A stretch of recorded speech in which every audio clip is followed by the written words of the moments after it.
Hello little fishes, I'm Emma and Emma loves horror, and today I'm tackling Piranha, a B-movie creature feature from 1978 and its two remakes, one from 1995 and another from 2010. Is the original any good? Are the remakes any better? Let's get into it. The original Piranha was released in 1978 and comes from director Joe Dante, who would go on to direct 1981's The Howling and Gremlins in 1984. Its excellent score was composed by Pino Donaggio, who had already composed for 1973's Don't Look Now and 1976's Carrie, and would reunite with Dante for The Howling. Piranha was produced by the king of cult, Roger Corman, who directed a slew of movies in the 50s and 60s, including the original 1960 Little Shop of Horrors, and numerous adaptations of the works of Edgar Allan Poe, including The Raven, The Pit and the Pendulum, and The Fall of the House of Usher. By the 1970s, Corman had mostly stopped directing but continued working as a producer, having a hand in countless horror movies, including the Slumber Party Massacre franchise, Chopping Mall, and Cronenberg's The Brood. The script for Quentin Tarantino's Reservoir Dogs was also dedicated to him and other inspirations. Corman had a string of highly successful, low-budget exploitation films, and that's exactly what Piranha was, made for little more than $600,000 and ultimately cemented as a cult classic. Intended at best as an homage and at worst a direct rip-off of Steven Spielberg's Jaws, Piranha almost didn't get released due to being sued by Universal Studios for its similarities to the blockbuster shark movie. It was only after Spielberg publicly praised Piranha himself that the lawsuit was dropped. Despite Universal's claims, I think Piranha is distinct enough from Jaws in enough ways to fairly deserve its cult status in the creature feature subgenre. The movie follows private investigator Maggie Two-Thirds Bloodhound McKeown, played by Heather Menzies of The Sound of Music, and begrudgingly helpful alcoholic local Paul Grogan, played by Bradford Dillman.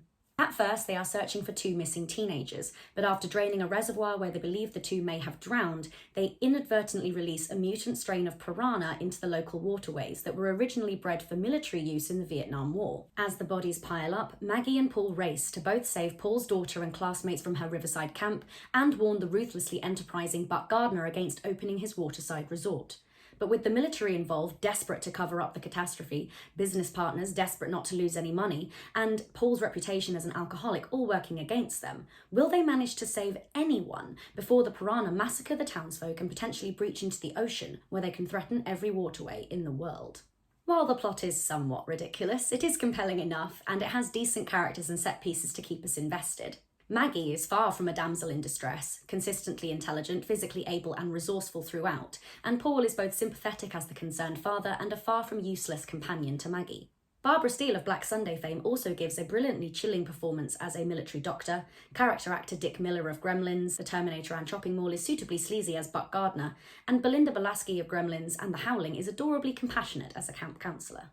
Owing both to the budget and to the time of its release, Piranha isn't actually much gorier than Jaws, despite Jaws being released as PG and Piranha earning an X rating. There are only a few moments where the aftermath of the piranha is shown in detail, and where it is, the effects are really good. The fish themselves were just rubber fish on sticks, but we very rarely see close-ups, so it works. The threat against very young children is not shied away from at all, the action is almost constant, and the social commentary on military and government responsibility, the denial of environmental concerns, and the protection of economic over social interests still holds up today. However, the script could be better on a number of fronts.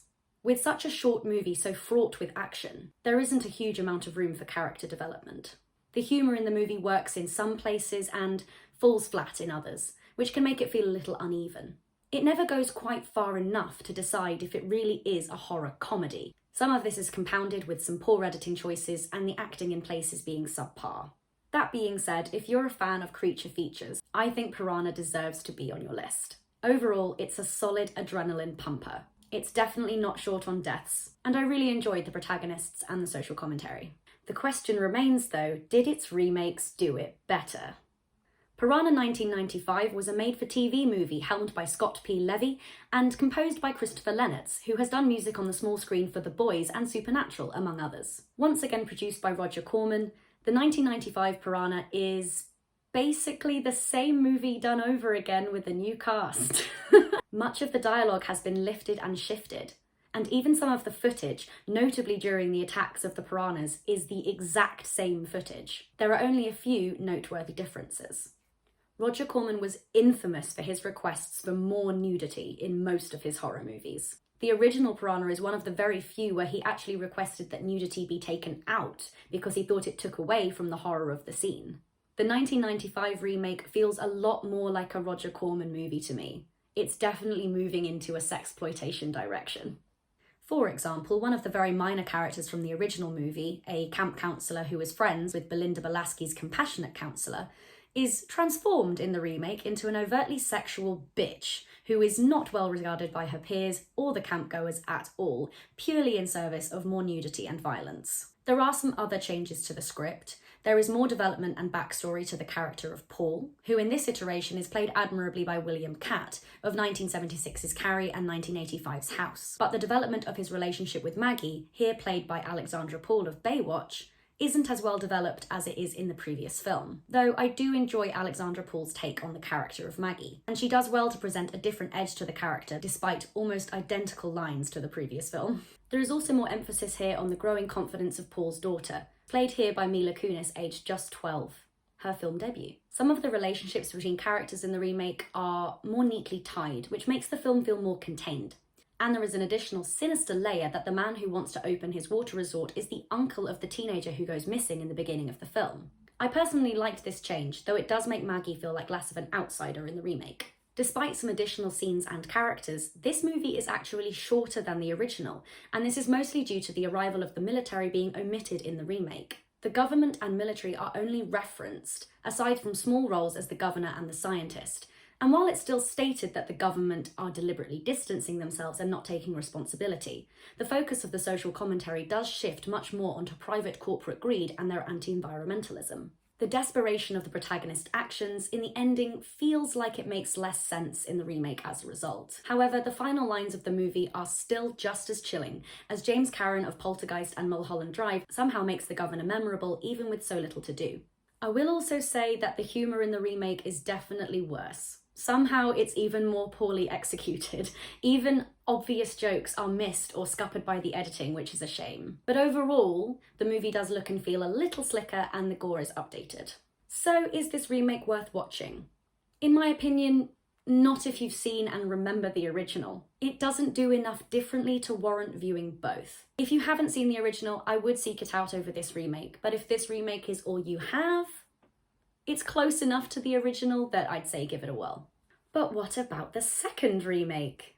Known as Piranha 3D since it was made to be released at the height of the 3D hype, the 2010 remake is helmed by French director Alexandre Aja, one of the horror filmmakers whose works I consistently seek out, responsible for High Tension aka Switchblade Romance, the 2006 version of The Hills Have Eyes, the entertaining creature feature Crawl, and Oxygen, one of my sci-fi horror favourites. Piranha 3D is also written by the same duo responsible for the latest 3 installments in the Saw franchise, and is composed by Michael Wandmacher. With a star-studded cast, Elizabeth Shue and Christopher Lloyd from Back to the Future, Adam Scott from Parks and Rec, Stephen R. McQueen from Vampire Diaries, Ving Rhames from Pulp Fiction, Dina Meyer from Saw, Jerry O'Connell from Scream 2, and cameos from horror director Eli Roth and Richard Dreyfuss of Jaws, nodding to the original Piranha's controversy. Piranha 3D has little in common with its predecessors, aside from the titular killer fish, and a horde of people unaware that they're playing in infested waters. The origin of the piranhas is completely different in the remake, and so is most of the plot.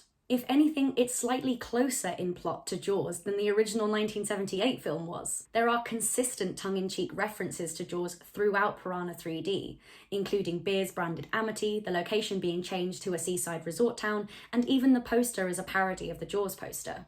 This movie follows the sheriff, Elizabeth Shue, investigating the disappearance first of a missing fisherman and then the seismic activity in the lake. We also follow her son Jake, played by Stephen R. McQueen, grandson of legendary film star Steve McQueen, as he abandons his young siblings to location scout for an adult film that is absolutely not for legal reasons, a Girls Gone Wild parody.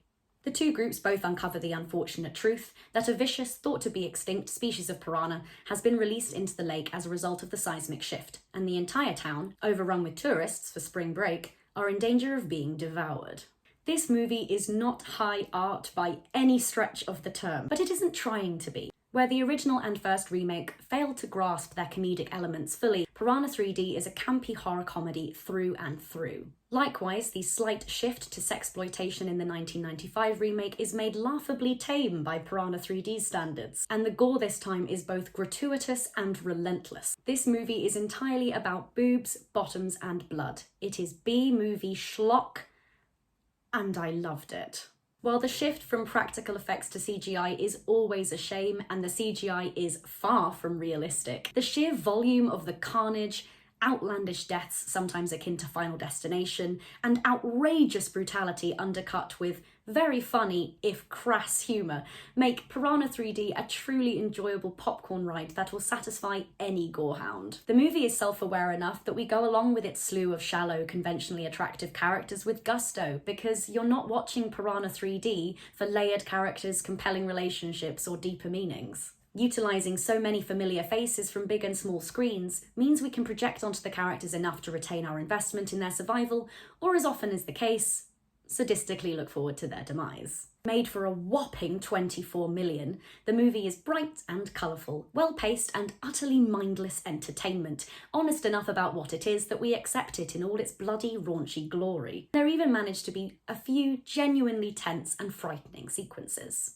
There is, at best, a hint of social commentary. The town not wanting to scare away people from the water due to financial concerns, and there is implied criticism of exploitative directors of adult films, but it's a bit of a reach, especially with just how much nudity is present here. This movie is pretty much all about killer fish, and that's okay. The movie only promises to be funny, titillating, and gory, and it is. So what more can you really want from it? It almost doesn't seem fair to compare Piranha 3D to the original because they are such different films. The original Piranha is a solid cult classic creature feature. Piranha 3D is a grotesque, exploitative, over-the-top, straight-up bananas interpretation of the concept. If you want a movie that is tense, with smart characters, admirable gore, and some emotional or political depth, then watch the original.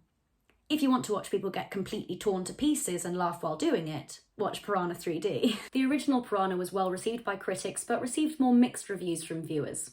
1995's Piranha was not screened for critics, but was rated really poorly by viewers. Piranha 3D was also not screened for critics, but on Rotten Tomatoes has a positive critic score, slightly higher than the one for viewers. On my personal rankings, I give the original Piranha 3.5 out of 5, and its 1995 remake 3, and I'd stamp them both as entertaining. Piranha 3D gets 4 stars out of 5, not because it's a better film, but because I had more fun watching it, and it definitely gets the stamp of brutal.